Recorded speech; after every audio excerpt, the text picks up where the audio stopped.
Hello, I am Dr. Professor Vivek Gupta, Associate Director and Head Interventional Neuroradiology at Paras Hospital Panchkula. आज हम mini stroke के ऊपर बात करेंगे। मिनी स्ट्रोक को टेक्निकल लैंग्वेज में या मेडिकल लैंग्वेज में TIA या ट्रांजिएंट इस्कीमिक अटैक कहते हैं। मिनी स्ट्रोक होता क्या है? मिनी स्ट्रोक एक ऐसी बीमारी है जिसमें ब्रेन का कुछ फंक्शन कुछ सेकंड्स के लिए या कुछ मिनट्स के लिए बंद हो जाता है और उसके बाद अपने आप ही ठीक हो जाता है। फॉर एग्ज़ाम्पल, जैसे मैं आपसे बात कर रहा हूँ, अगर मुझे मिनी स्ट्रोक होगा तो मेरी आवाज़ बात करते करते लड़खड़ाने लगेगी और मे बी कुछ सेकंड्स के बाद या 4-5 मिनट के बाद अपने आप नॉर्मल हो जाएगा। तो मुझे लगेगा कुछ हुआ तो था लेकिन अब सब ठीक है।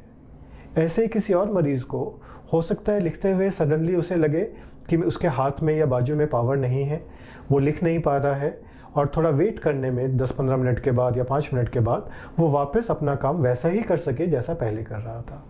तो ये एक ट्रांजिएंट फिनोमेना है। ट्रांजिएंट मतलब थोड़े देर के लिए होने वाला, इसीलिए मेडिकल टर्म्स में इसका नाम ट्रांजिएंट इस्कीमिक अटैक या TIA रखा गया है। सो मिनी स्ट्रोक के साथ सबसे बड़ा इशू ये है कि क्योंकि इसके सिम्टम्स आके चले जाते हैं तो बहुत से लोग ये सोचते हैं कि कुछ थोड़ा सा हुआ था या चक्कर आया था और ये आपस में ये अपने आप ठीक हो गया, सो इसमें हमें कुछ करने की ज़रूरत नहीं है, जो कि एक गलत धारणा है।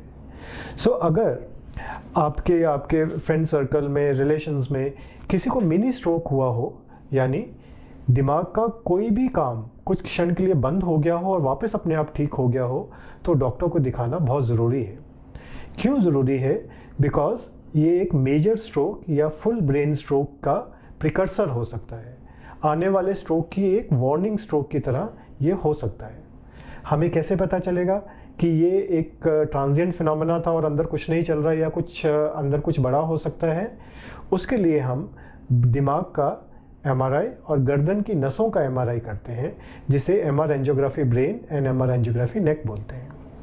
जब हम जो दिल से दिमाग तक नसें जाती हैं, जब उनको पूरा स्टडी कर लेते हैं तो हमें पता चल जाता है कि कहाँ पे रुकावट है। जनरली TIA पेशेंट्स में या तो हार्ट में कोई प्रॉब्लम्स होती है जहाँ से कोई बहुत ही छोटा सा क्लॉट जाता है और हमें एक मिनी स्ट्रोक होता है, या जो ब्रेन की ब्लड सप्लाई है उसमें पार्शियल रुकावट होती है। जो दिमाग की 2 बड़ी नसें हैं जो गर्दन से ऊपर जाती है, जिसे हमें कैरोटिड्स बोलते हैं, उनमें 70 to 80% तक ब्लॉकेज होती है। उसकी वजह से स्ट्रोक आता है और पेशेंट को सिम्टम्स होते हैं। लेकिन ये जो ब्लॉकेज है कंप्लीट नहीं होती। लेकिन अगर मिनी स्ट्रोक के इमीडिएटली बाद या उसके 1 या 2 दिन बाद हम MRI करके उनको स्टडी कर सकें तो हम एक बड़े स्ट्रोक को प्रिवेंट कर सकते हैं।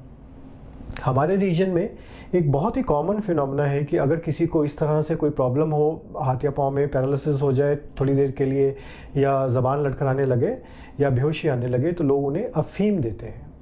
तो ये एक बहुत ही प्रचलित वे है स्ट्रोक को या मिनी स्ट्रोक को ट्रीट करने का हमारे रीजन में, बट मेडिकल साइंस में इसकी एफिकेसी का कोई एविडेंस नहीं है।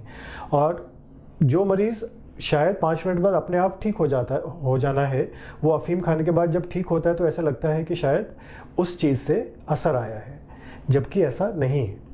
सो ऑल दोज पेशेंट्स जिनमें स्ट्रोक है या मिनी स्ट्रोक है, थोड़ी देर के लिए लक्षण आए या ज़्यादा देर के लिए लक्षण आए, उनके लिए बहुत ही ज़रूरी है कि वो एक स्ट्रोक रेडी हॉस्पिटल में जाएँ, न्यूरोलॉजिस्ट या न्यूरो इंटरवेंशन से मिले और अपनी दिमाग की और गर्दन की नसों की जांच करवाएं, ताकि हम देख सकें कि ये कोई सिग्निफिकेंट बात है कि नहीं है, और अगर है तो उसको टाइम रहते एक प्रोसीजर है जिसे हम कैरोटिड एंजियोप्लास्टी और स्टेंटिंग बोलते हैं, जिसमें गर्दन की नसों में जहाँ पे भी ब्लॉकेज है उसे हम दूर कर उसे एक स्टेंट से कवर कर देते हैं ताकि दिमाग की ब्लड सप्लाई कॉम्प्रोमाइज़ ना हो।